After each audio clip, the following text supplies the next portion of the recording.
I'm incredibly honored to have you two gentlemen on the ICT podcast.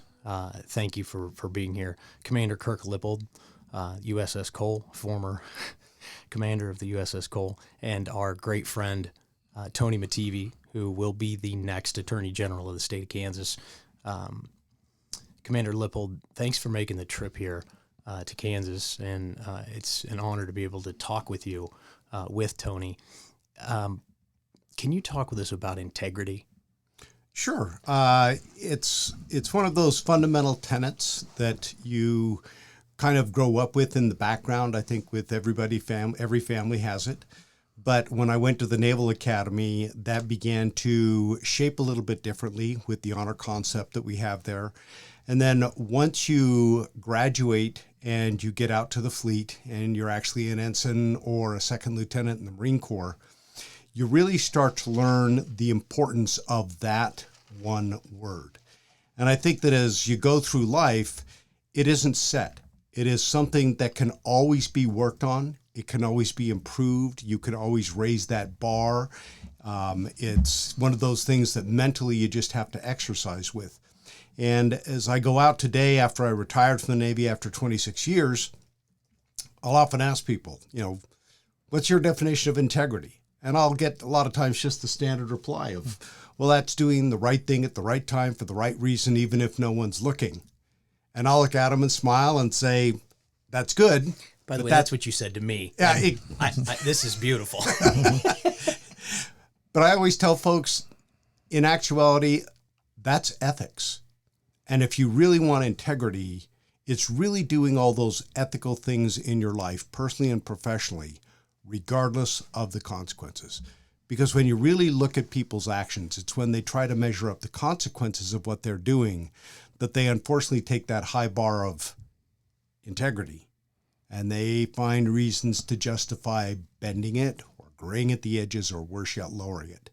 And when you're in a business like I was, a business like Tony's in, where lives are at stake in how we uphold our laws and keep our communities safe, keep our nation safe, in my case, serving in the Navy, that is an inviolate standard. And you have to live up to it 24/7, 365, because if you don't, it will come back to bite you. That can't be a better entree into the discussion of this former federal prosecutor, Tony Mattivi, and you gentlemen know each other well, and it was so fun to see the reunion of you guys saying hello to each other again. There's true friendship there. But your definition of integrity, which I have now changed my definition, and thank you, Commander, for sharing that, that is precisely the definition of what an attorney general must have. Tony, when you hear the commander talk about that, talk about integrity, and it's not, hey, it's the law. And that's what you said, commanders, like this, it may be the law, but you cannot avoid the ethical side of that. And when you are talking to someone who's broken the law, if you're not framing the prosecution of them or how you're going to handle the situation with an ethical standard, we have a world of hurt. I think one of the things that I've learned over my career is what that word means is that everybody that you're involved with in the legal system knows that you mean what you say and you're going to do what you tell them that you're going to do, right? So whether it's the people you work with, the agents, the other prosecutors on your team, whether it's the judge that you're appearing in front of, whether it's the attorneys, the professionals on the other side of the aisle, you have to say what you mean and then do what you say.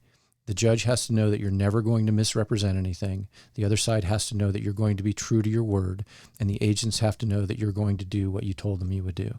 To me, that's what it's all about. And one of the things that's been so rewarding to me as I started on this process of running for office, something I've never done before, it's so many people from my background who have reached out to me and said, I can't believe that you're doing this. I'm so excited. And people who've said, look, you don't even remember who I am, but we worked together on this case, or we did this together, and I'll always remember the way that you treated me, and I want to support you now. And that's just been a really inspiring part of this process. Well, the phrase, the right man for the job, you are the right man for this job, for the Attorney General of Kansas. Thank you, Brandon. Appreciate and that. Tony, we're so glad that we can share even more of who you are. Can I talk about October 12th, 2000, Commander? Absolutely. Yeah. I've done a lot of research on the USS Cole. I was familiar with it. It was the senior year for college for me, and I remember it happening. But culturally, America was so different. Mm-hmm. And Tony and I talked a little bit about this when we first communicated, and I think that the standard of what honor, integrity, and following through is very different today than it was in 2000 when the USS Cole was bombed. Tell us your feelings of that day, because I've read so many things from the Navy SEALs that were called in to protect the scene, to the FBI agents that were called there to investigate, to your crew, and then the parents of your crew. And I mean, this is heavy stuff, right? But this is one of the Navy SEALs that was there that day, which, by the way, they'd just gotten out of, what do you call that? Not training camp, but I mean, this was their first. It was out of BUDS, basic underwater demolition SEAL training. They hadn't done anything else. This was their first gig, if you will. And one of them, I gotta say, they said, Yemen, we love how SEALs can say things, and pardon me, this is not these gentlemen, this is what these SEALs, and sometimes we have to say it like this: Yemen's a fucked up place. They also said, when I saw the USS Cole, the patriotism in my heart grew. And this is someone who's defending our country, as you all have.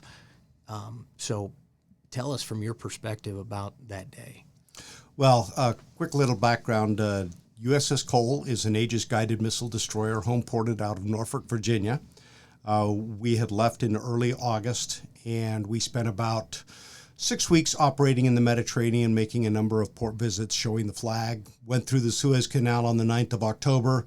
And if you look at where Aden sits at the southwest corner of the Arabian Peninsula, it's at about that halfway point between where you're operating from the European theater and 6th Fleet in the Mediterranean to operating in the Middle East, Central Command, and the 5th Fleet area of operations up in the Arabian Gulf and that area off the Horn of Africa. And Aden sits at about the halfway point, and we needed fuel. We were below 50%.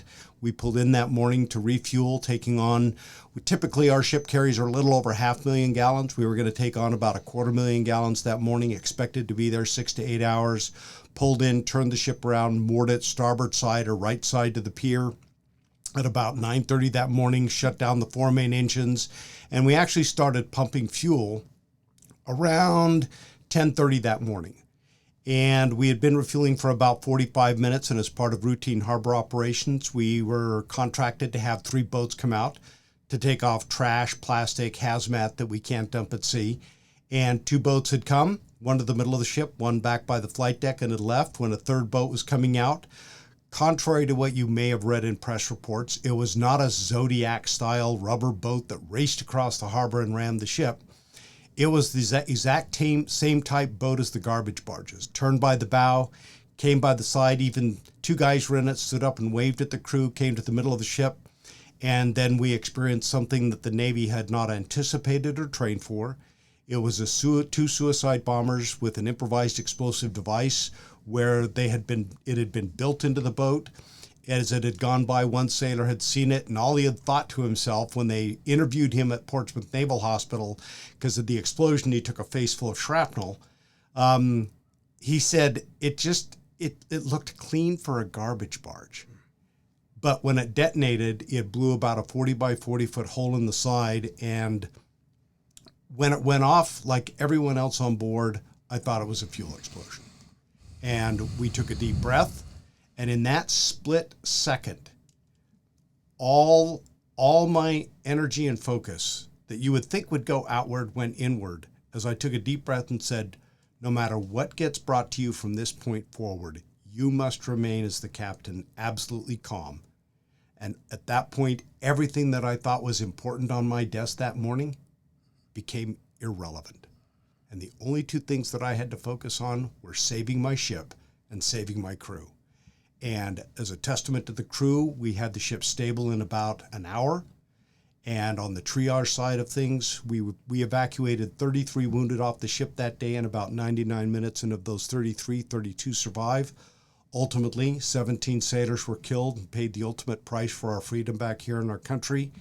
37 were wounded, and then began the process where the FBI came in, because at that time, pre-9/11, an act of international terrorism was considered a crime. And so they were gathering the evidence. They were going through the routine process. And it wouldn't really be until 11 months later that 9/11 occurred that we really, as a nation, grasped the enormity that there was no such thing as a non-state sponsor of terrorism. They all had state sponsors. Al-Qaeda was the one that was after us. They had been involved in World Trade Center 1. They had been involved in the embassy bombings in Dar es Salaam, Tanzania, and Nairobi, Kenya in 98. And now the attack on USS Cole and, of course, 9/11 totally changed America's mindset and the frame that we were now going to go after these guys. And we essentially declared war. And that's why you had what was called the Global War on Terrorism. And that's really where Tony and the Department of Justice began to get involved as we slowly began to round some of these characters up and put them at that place called Guantanamo Bay. That I'm one of those that firmly believes today that we should be using that place more than we are. It is not a major center for human rights violation. What you need to understand is when you find terrorists on the battlefront, which is worldwide in this case, you need to have a place where you can bring them humanely, interrogate them in accordance with international law, but you want to determine, how do they recruit? How do they train? How do you finance? How do they plan, and how do they conduct terrorist operations worldwide? Because only when you understand that process can you get inside of it and ahead of that loop and actually begin to go defeat them.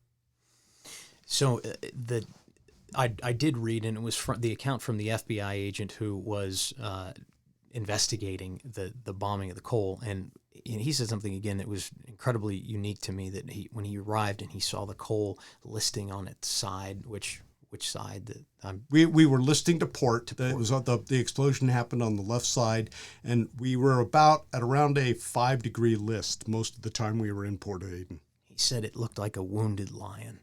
That really touched my heart, as like that we can feel what this is a living, breathing element of the United States security, and it had a profound effect on him. But he's the one that said that the way they did this was so calculated. I mean, think about that. This was a boat that looked like all the other boats because it was a little bit too new, right? That's the only thing, and we just weren't aware of the tactics and, quite frankly, how well trained Al-Qaeda was in the kind of destruction that they would do.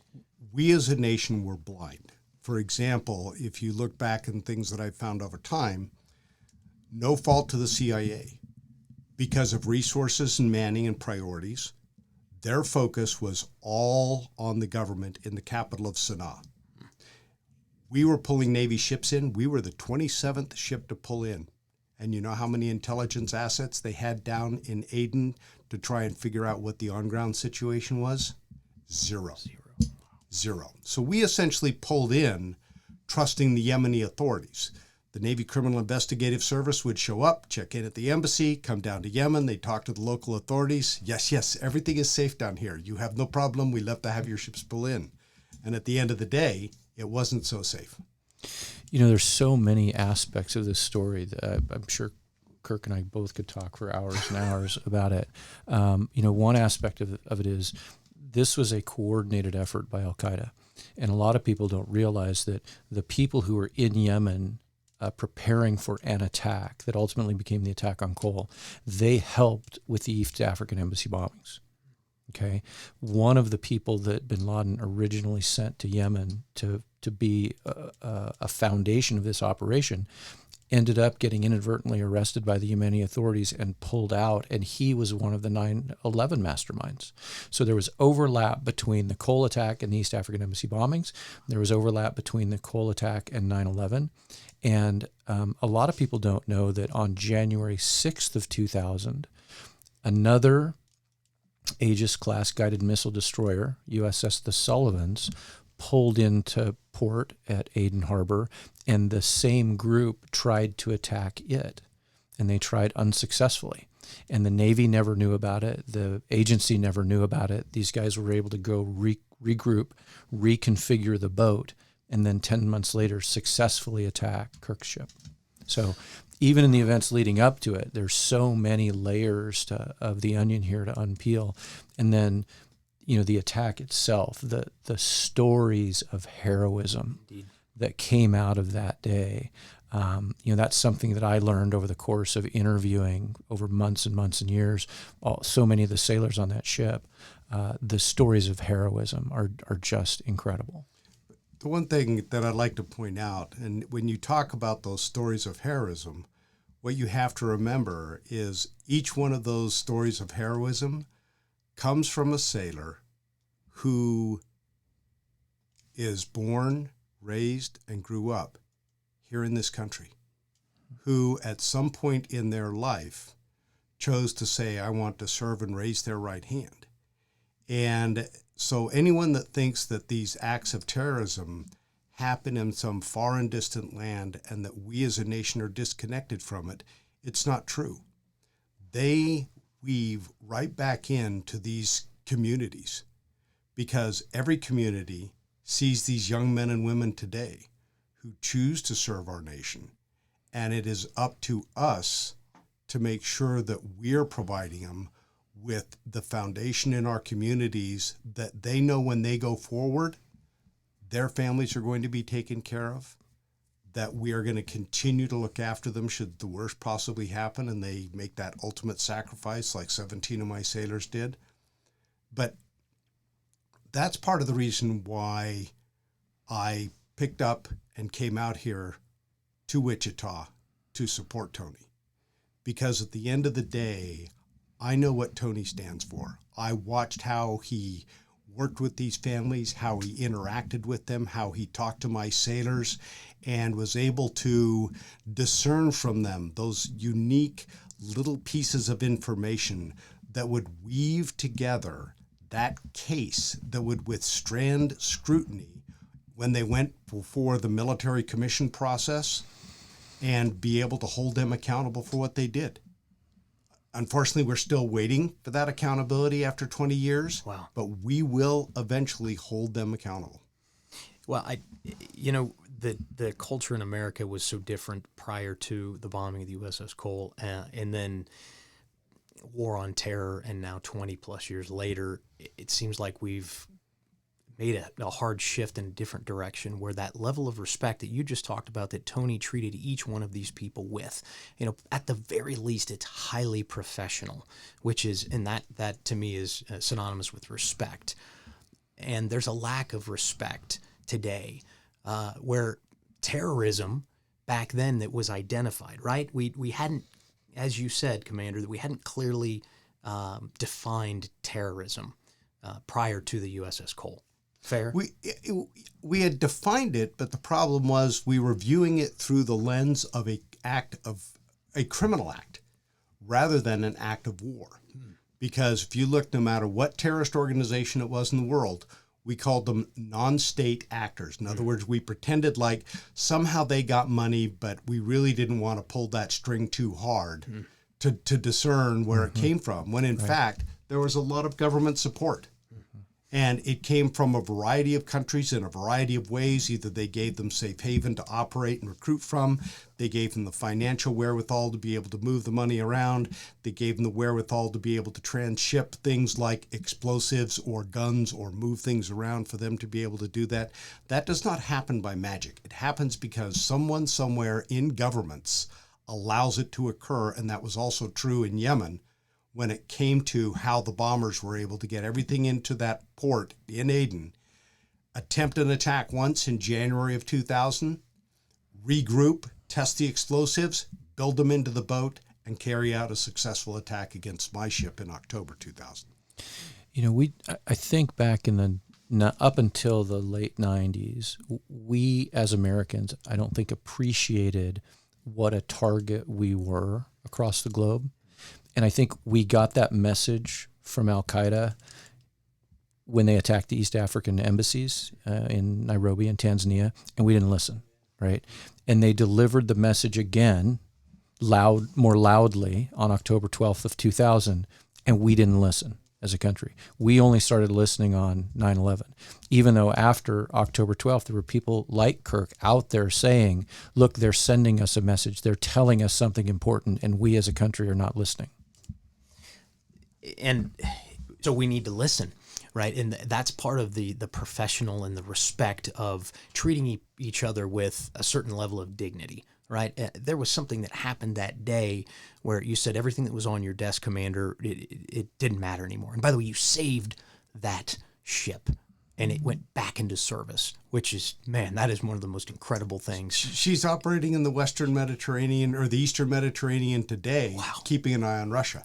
So what's so incredibly unique about that, and that was an effort of every one of your sailors and yourself. And I believe you're the one who said that it didn't matter who said what. This level of command, which is incredibly important in the armed forces, right? Mm-hmm. You respect the chain of command, right? Right? At that moment, the chain of command went out the window, and I believe you said, and I'm paraphrasing, that I was willing to,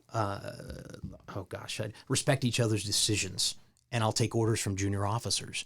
I don't know if you remember saying that to her, but I mean, the point is like, this is serious stuff, and we have to all get together on this and solve this problem. And the ship did not sink, and you repaired it and put it back out there, which that says so much to the citizens of the United States of the kind of freedom that you are willing to protect and die for, and not let anything push you off of that. And so this comes back to a decision-making process. And today, I think we have a divide from that for kind of nonsense reasons. And we're not treating each other with the respect that we deserve at the highest level, because bad people do bad things.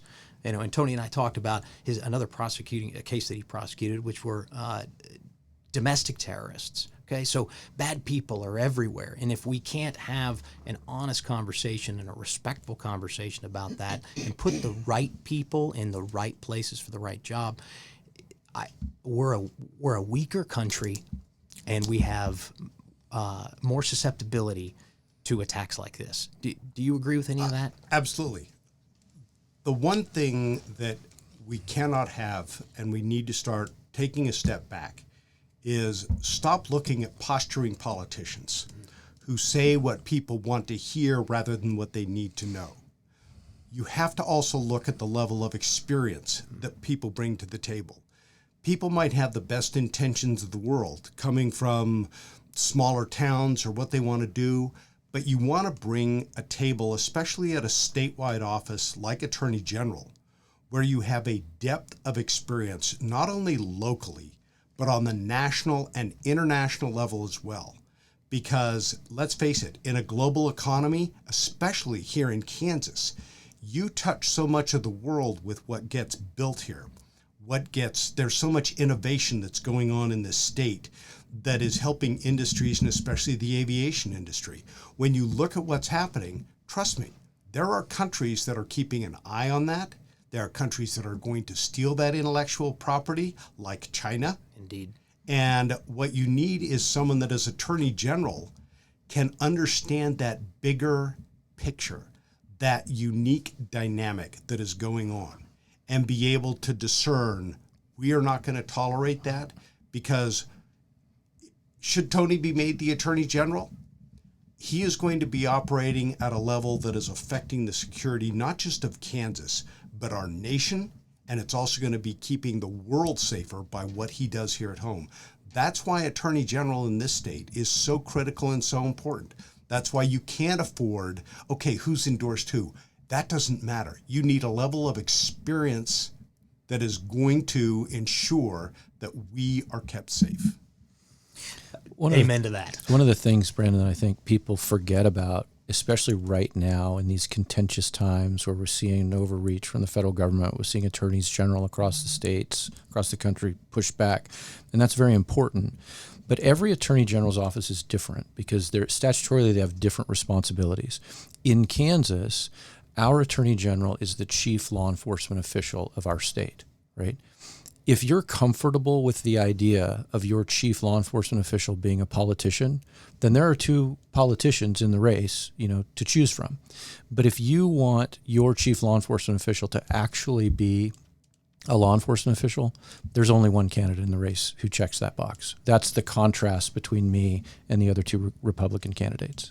And I think that's why when I talk about the level of respect that we need to have with our communication about our leadership, we have to be honest about that and what we truly need. And to say, empathy is extremely important, right? Because it's how we relate to one another. You need to understand that this must be the right person with the right experience, as you said, Commander. And you're darn right that Tony Mattivi, as Attorney General, will be able to affect the rest of the states because the states are a laboratory for federal policy. That's that is a fact. And we can lead the way with the right people leading in the positions they should, as Tony will as Attorney General. But we have to be able to talk about the things that it seems like we've come from being ignorant in 1999, and that's fair to say, right? I mean, we were just ignorant to how well equipped Al Qaeda was, right? How state sponsored they were, and boy, were they paying attention to detail. And all of a sudden, the detail changed that moment in Yemen, and we never forgot about it until we started to forget about it because we internally are dividing and not talking about the truths of the matter because they're just inconvenient to, that's a sad thing to say, or we need this or we need that, as opposed to saying, look, there are bad people and bad people are going to do bad things, and it is our job as a democracy to elect the right people so that we can continue to live as free Americans. And it takes experience. I mean, you don't take a young ensign or lieutenant with 5 to 7 years in the Navy and make them responsible for a $1+ billion national asset and the lives of almost 300 sailors. It took 18 years of experience under my belt with a track record of performance before I was bestowed with that responsibility and that honor. And it is the same thing when it comes to prosecuting and law enforcement. You can't posture to get that. You have to actually get your hands dirty, get out there, get in the system, and learn how it works. And Tony's done that, and done that remarkably successfully. And that is why, from my perspective, he is an order of magnitude better than any of the other candidates. For this job specifically. Absolutely, because he has that depth of experience that we need at this point, where when you look at the nation, where we're actually questioning how we're going to enforce our laws and who we're going to enforce them against, you can't. Our legislatures have passed laws. It's our job, it's Tony's job, to go out now and enforce those laws to keep our community safe. And that, I don't know how better way to state that. No question about it. And let's use a real life example of Tony doing such a thing. So the Hulu documentary, The Informant, it lays out this domestic terrorist act in western Kansas, in liberal Kansas. I read an article where it said in liberal, which is nothing close to liberal. Anyway, it was in the New Yorker. We'll just put it that way. But it was so ignorant to the reality of the situation. And Tony prosecuted these people that didn't, thank God, blow up and leave you said it one time, Tony, a 100-foot hole in the middle of Garden City, Kansas. And Right. What an awful tragedy that would be. You understood what Timothy McVeigh had done in Oklahoma City, and that these gentlemen wanted to do something as impactful. And so when you hear people say, how could someone carry out such hate, violence, terrorism over some abstract thought, right? Because they didn't really have what do you call it? They wrote a manifesto, right? And so it's, they wrote a manifesto. So it must have it was some abstract nonsense. But the fact is, it didn't happen because it was thwarted because of the informant and all the great work from everybody. And then you prosecuted someone who didn't actually pull the trigger, if that makes sense. That's important. Because I think in this day and age, nobody died, so we shouldn't prosecute them as harshly. And that's in the minds of some folks out there that don't understand the fact that people could be so hateful and carry out an act as violent as Timothy McVeigh. So that's another point, Tony, that I think people need to understand when you enforce the law and you don't bend it at the edges, as the commander talks about. One of the issues with domestic terror organizations is that oftentimes their activity starts as talk, right? There's nothing inherently illegal about being a member of a militia. Those people are participating in constitutionally protected activity. As Americans, the Bill of Rights guarantees us the ability to speak what's on our mind, to associate with whomever we wish, to carry firearms, right?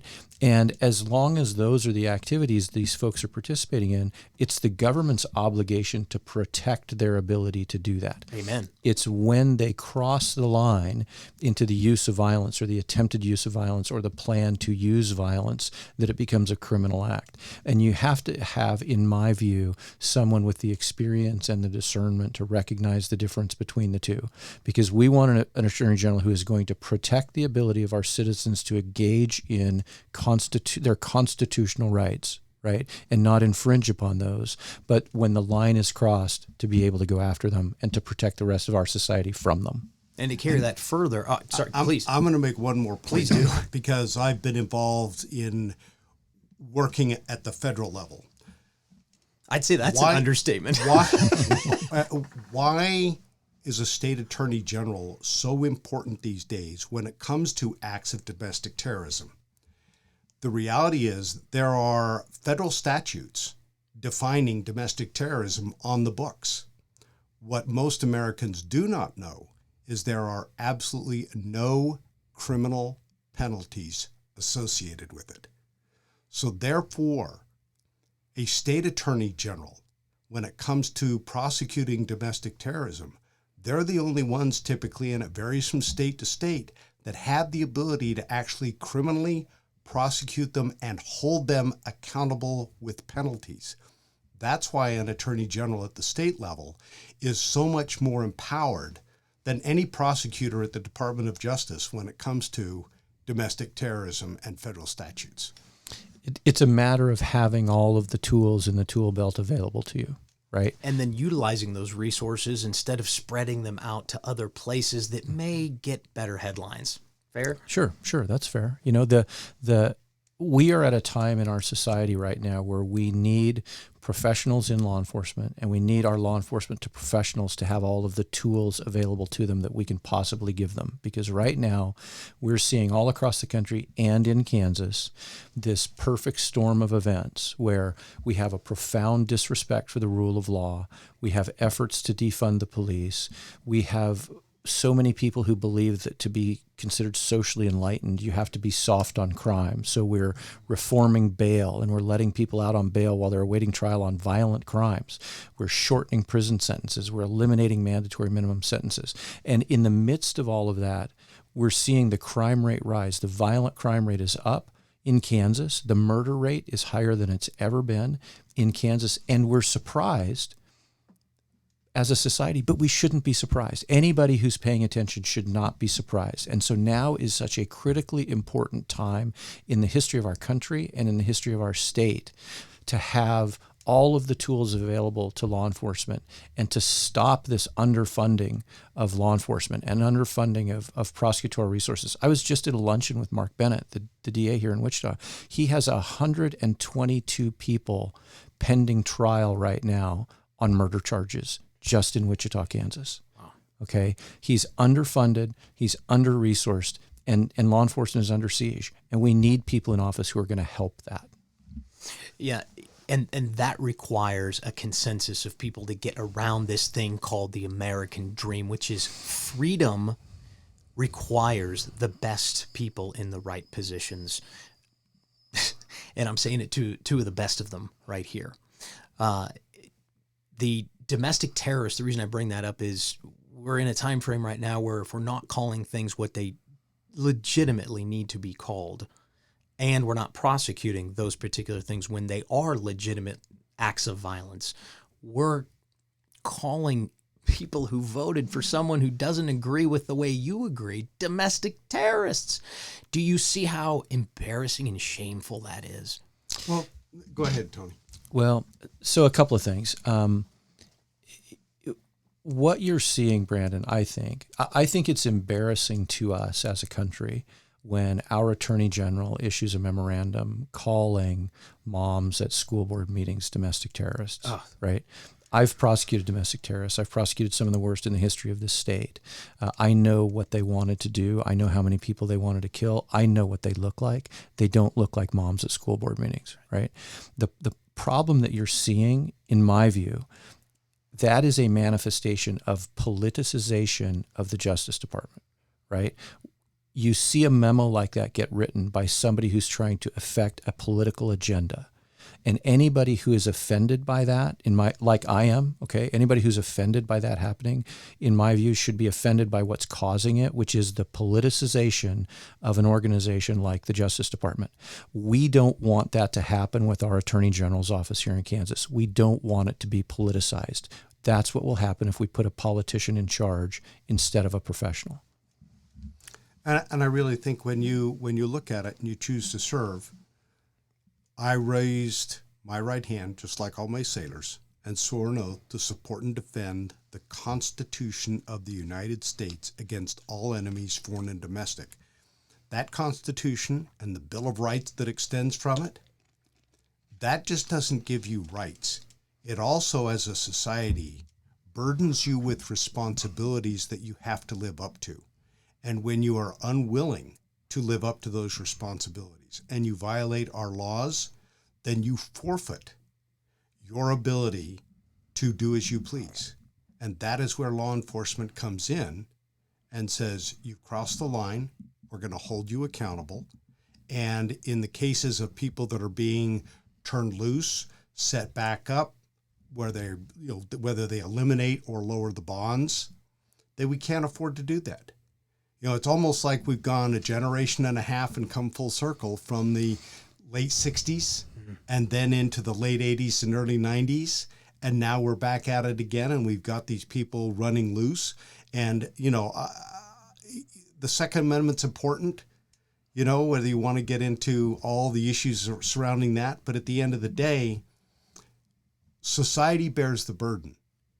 But it is the law enforcement folks that we really need to give, as Tony said, the tools to be able to keep us safe. They're the ones that put on that belt and that gun and that badge every day and go out there and risk their lives by choice. They could walk away from it any minute of any day, and they choose not to. They sacrifice a tremendous amount. And I'll tell you what, those law enforcement officers that are out there, if you have any doubt about how hard they work, go down to local sheriff's office, local police station, and go ride swing shift with them on a Saturday night and sign the waiver and see what they have to put up with at 2 a.m. in the morning from somebody that they pulled over. And I'll tell you what, you will gain a whole new respect for what they do. And that's why the Attorney General job is literally going to be the most important for this state in the future. Commander Kirk Lippold, thank you for living up to those responsibilities and for putting your hand up and protecting our nation. I'm incredibly grateful. Tony Mattivi, the next Attorney General for the state of Kansas, thank you for being on the ICT podcast again and bringing this incredible friend of yours. I have not had more chills and a stronger heart than during this conversation. Well, he's a great guy. I'm really excited that he would come help me. I'm humbled by his support.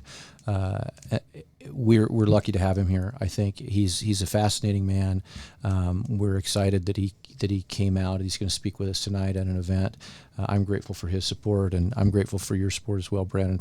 I really appreciate you having me on, and I look forward to doing it again. Hey, you guys can come on anytime, and wherever you Love want to to. go, let's do this again. Well, I've got ties back here to Wichita since I own a Beechcraft Bonanza and fly it. So. Oh, come here and we'll fly it right over the beach airspace.